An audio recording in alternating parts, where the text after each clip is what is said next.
Olá, meus queridos amigos, minhas queridas amigas, sejam muito bem-vindos ao nosso canal. Eu sou o Rabino Moré Ventura e nós vamos continuar a nossa série sobre Isaías 53.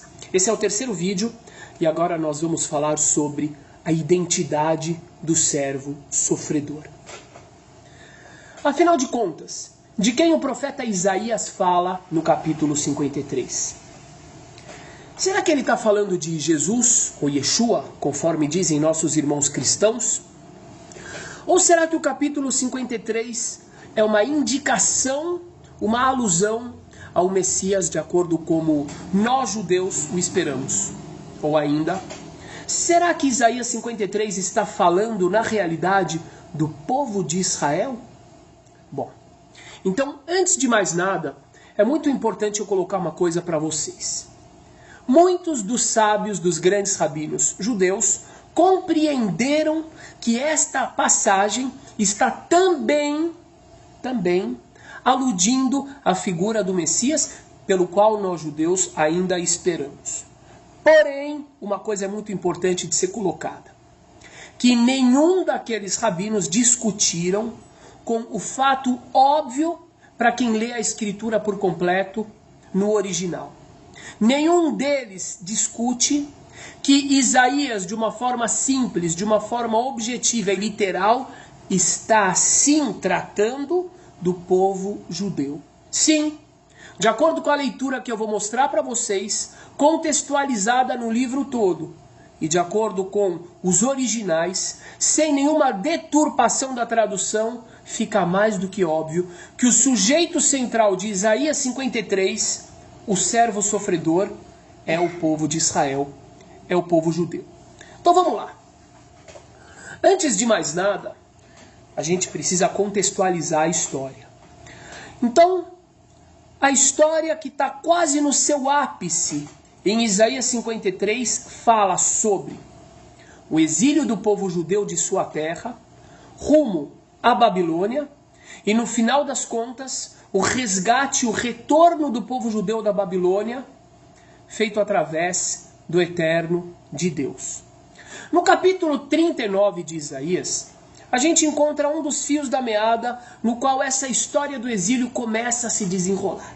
Qual é a história ali?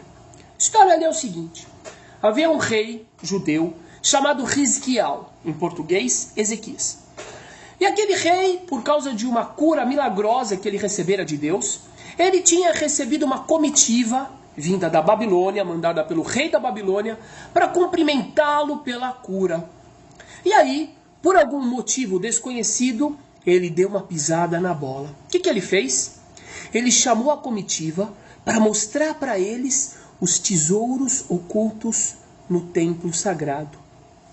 E quando a comitiva foi embora, o profeta Isaías, ou Yeshayahu em hebraico, ele chamou o rei e disse: vem cá, sabia que você fez uma grande besteira? Porque depois da sua morte, o rei da Babilônia, ele vai mandar não uma comitiva para cá, mas ele vai mandar um exército para capturar o tesouro e levar para a Babilônia. E sabe quem ele vai levar junto com o tesouro? Os judeus cativos e exilados. Aqui começa um dos fios da meada dessa história, que vai basicamente estar terminando na profecia referente a Isaías 53. Como qualquer pessoa que conhece as Escrituras sabe, o exílio da Babilônia, ele não foi causado por essa passagem. Essa passagem serviu somente de mote histórico para que aquele exílio acontecesse. Mas o exílio da Babilônia, ele teve um motivo muito mais profundo e espiritual, que era o de limpar, expurgar, expiar os erros do povo de Israel através da experiência do exílio, de modo que eles estivessem prontos para seguir novamente o rumo da história. Muito bem. Então, quero seguir agora com vocês falando um pouquinho sobre o desfecho histórico dessa profecia. Se a gente for para o capítulo 44 de Isaías, finalzinho do 44, e capítulo 45 inteiro, a gente vai ver uma coisa muito interessante. a gente vai ver que para o desfecho dessa história, dessa profecia de exílio e redenção, o Eterno escolheu um surpreendente salvador.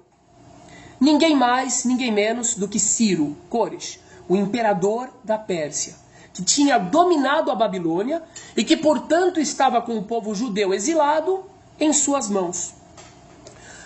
O livro conta que um belo dia, Ciro acorda e, após ter uma visão, um sonho, no qual Deus, o Todo-Poderoso, o Onisciente, o Onipresente e Eterno, se revelou para ele dizendo: eu sou Deus, deixe o povo de Israel voltar à sua terra para reconstruir o seu templo.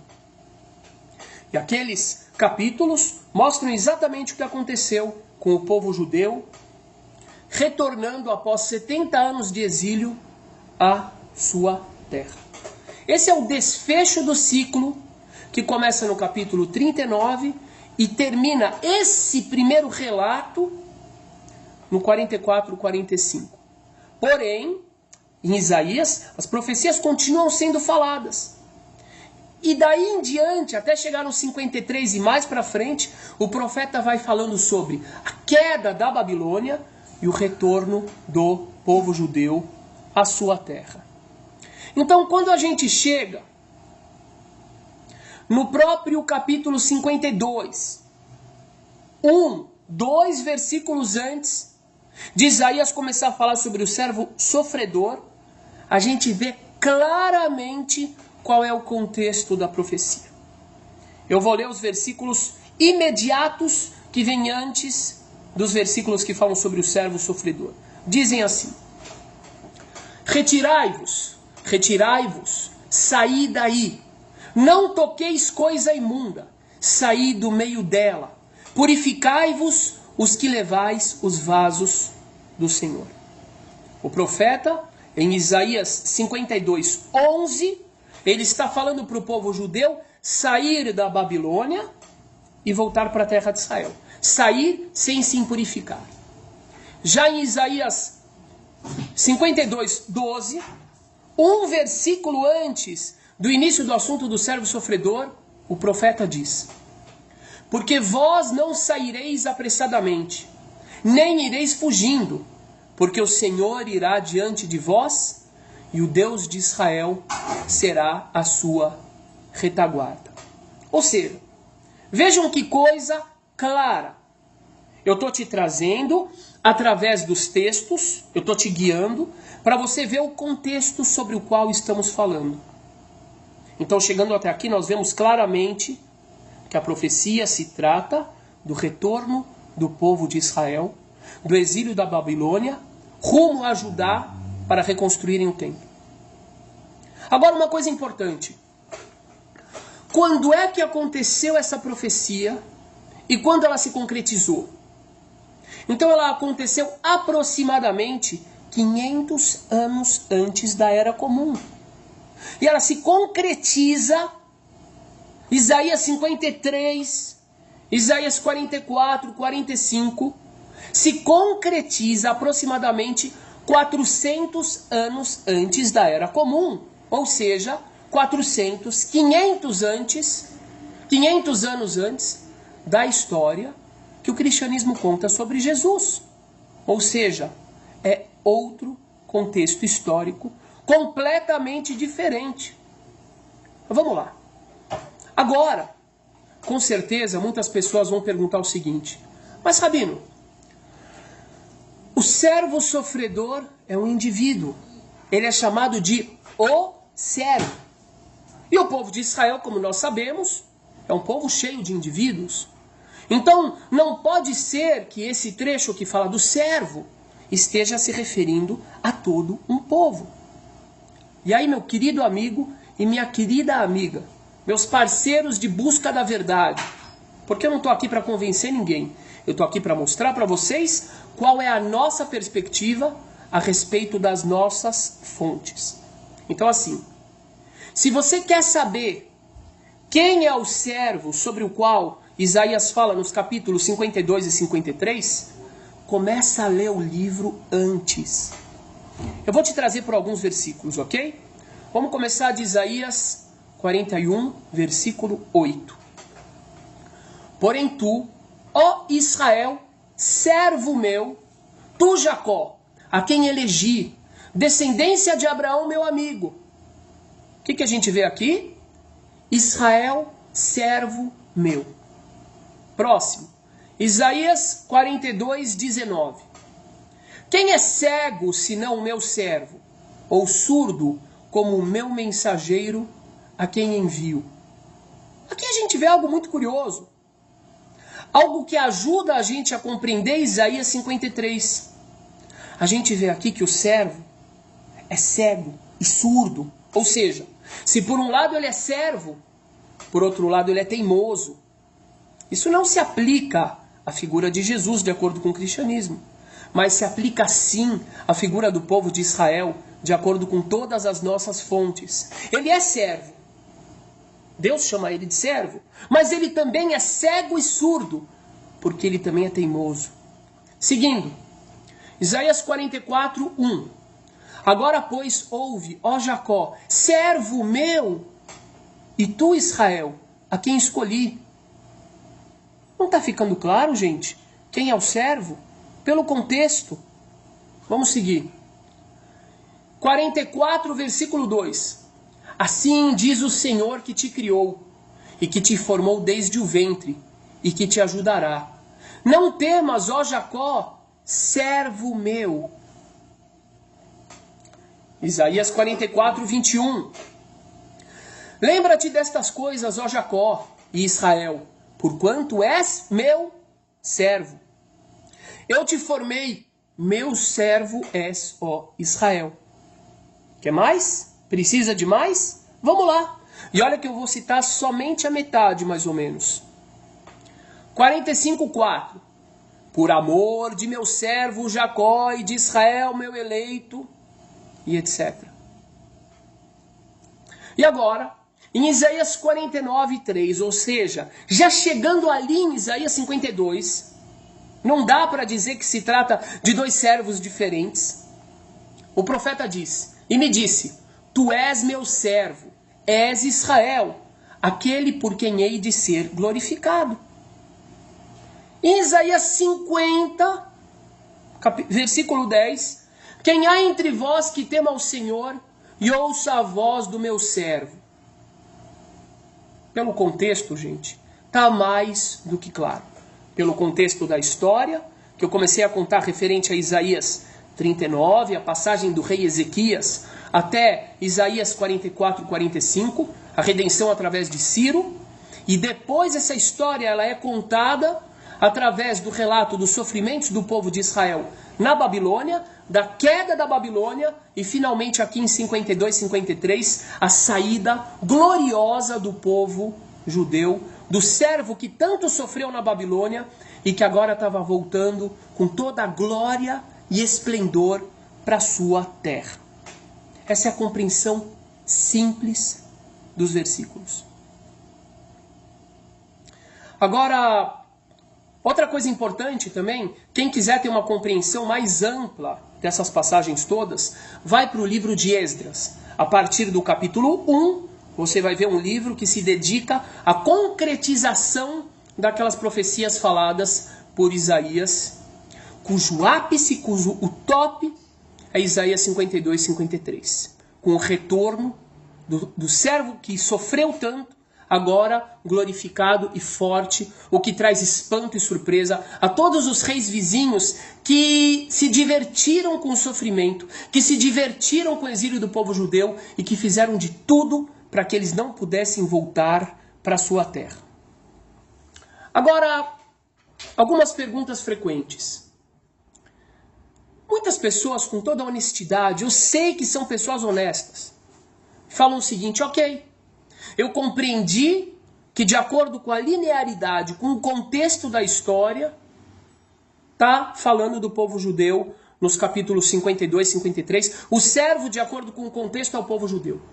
Mas de acordo com o sentido, ora, está escrito lá em Isaías 53, versículo 9, o seguinte, e puseram a sua sepultura com os ímpios, e com o rico na sua morte, ainda que nunca cometeu injustiça, nem houve engano em sua boca. Aí, com toda a honestidade, as pessoas me perguntam, mas Rabino, está escrito lá que o sujeito nunca cometeu injustiça. E desculpa, com todo respeito aos judeus, mas nos profetas, na Torá, nos reis, em Samuel, nos juízes, está escrito tantas vezes relatos referentes a injustiças que o povo judeu cometeu. Mataram profetas, profanaram o templo, desrespeitaram o sábado. Aí eu falo, então agora a gente vai para uma outra questão muito séria, tão séria quanto a do contexto, que é a da tradução. Vamos ver o original em hebraico o que diz? O que diz esse versículo? Ele diz assim: Vaiten et reshaim kivro, ve'et ashir bemotav. E colocou com os perversos o seu túmulo, e com os ricos a sua sepultura. Al lo hamas asa, velo mirma befiv. Al lo hamas asa, por nenhuma injustiça que ele tenha feito, e sem que tivesse havido mentira em sua boca. Então preste atenção. Aqui não fala, ainda que nunca cometeu injustiça, como em português. Em hebraico aqui de forma alguma se vê a palavra nunca. Está dizendo que ele ter sido colocado no túmulo junto com os perversos foi algo injusto. Foi algo que ele não mereceu. Ele não fez por merecer isto. Ou seja, em nenhum momento está escrito que o sujeito de Isaías 53, ele nunca fez nada de errado. Isso está no português. Em hebraico não está escrito assim. Agora, para reforçar essa ideia, presta atenção. Vamos voltar para o contexto. Uma página antes, não é muito. Isaías 52, 4. Veja como está falando de uma falta de culpa relativa. Nesse assunto, ele não teve culpa. Diz assim: porque assim diz o Senhor Deus, o meu povo em tempos passados desceu ao Egito para peregrinar lá, e a Assíria, sem razão, o oprimiu. Ou seja, Deus, o Criador, um capítulo antes, ou melhor, uma página antes, diz que o povo judeu foi oprimido pela Assíria, que é a forma também como várias vezes a Babilônia é chamada, quem estuda sabe, sem razão. Quer dizer que ele nunca pecou? Não. Quer dizer que a opressão que eles estavam sofrendo não tinha razão de ser. O opressor não tinha motivo para fazer isso. Segue. Isaías 52, 5. Na mesma pegada. Eles não tinham culpa em relação àquele sofrimento, em relação a terem sido colocados no túmulo junto com o ímpio, com o perverso. Diz o quê? E agora? Que tenho eu que fazer aqui? Diz o Senhor. É Deus que está dizendo. Não é a interpretação de um rabino, é Deus. Pois o meu povo foi tomado sem nenhuma razão. Dá para compreender agora melhor o Isaías 53, 9? Meu povo foi tomado sem nenhuma razão. E se ainda fica dúvidas em relação à inocência do povo judeu, a que se refere Isaías 53, 9, vejam Isaías 43, 25. Aí o assunto é com Deus. Diz assim: é o Eterno falando, eu mesmo sou o que apago as tuas transgressões, por amor de mim, e dos teus pecados não me lembro. É o Eterno falando para o povo de Israel. Tá ficando mais claro agora, gente? É uma leitura simples, contextualizada e com a tradução correta. Por outro lado, vários amigos me perguntaram também o seguinte: mas como é que um povo ele pode servir de resgate pelos outros? Como é que o povo de Israel poderia servir de resgate pelos pecados do outro povo ou dele mesmo? Então vejam só, de novo, Isaías 43, 3. O que diz ali? Porque eu sou o Senhor teu Deus, o Santo de Israel, o teu Salvador. Dei o Egito por teu resgate e a Etiópia e a Sabá em teu lugar. Ou seja, a gente vê aqui que que o sofrimento de um povo, ele pode servir de resgate, de alguma forma, que é o Eterno que compreende, por outro povo. Ou seja, mais uma pergunta respondida de uma forma simples, com um versículo claro. Agora, veja uma outra reflexão importantíssima. Como é que as feridas das nações poderiam ser curadas a partir das feridas do povo judeu? Que é o que aparece em relação ao servo sofredor. É muito simples. Pensem o seguinte. Estamos falando da Babilônia. A Babilônia, que era cheia de idolatria, o império pagão. Estamos falando da Pérsia, um império gigantesco, pagão, que nunca havia ouvido falar do Eterno de Israel. E o que acontece quando aquele povo, que sim pecou, é levado ao exílio para aqueles lugares? De repente, aqueles povos pagãos começam a entrar em contato com os profetas. Por exemplo, Ezequiel e tantos outros, Daniel e tantos outros.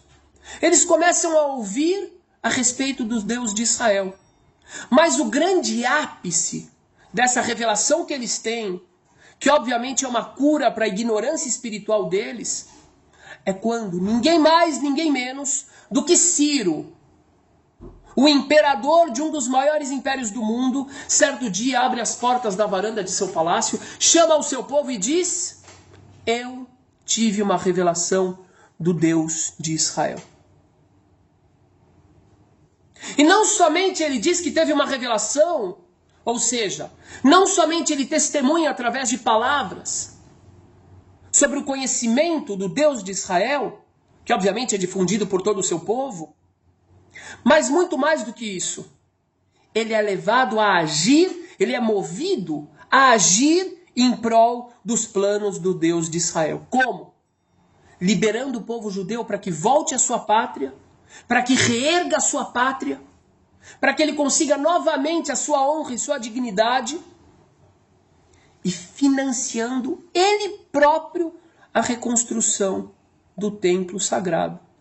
E quando o povo judeu volta, adivinha o que acontece? De repente, todos aqueles reis que ficaram zombando em volta, todos aqueles reis que se deliciaram com o exílio, ficam pasmos, ficam calados, observando o servo que era sofredor, agora retornando com toda a glória para a sua realidade, para o seu país. Me digam então, meus queridos amigos, se essa não é a maior cura que um povo pode ter. Se de repente um povo que vivia atolado no paganismo, atolado na falta de ética, atolado em todo tipo de prática imunda, a partir do momento que ele tem a revelação, não por meio de um simples profeta, nem por meio de um simples rabino, mas através do seu imperador, sobre a existência do Deus,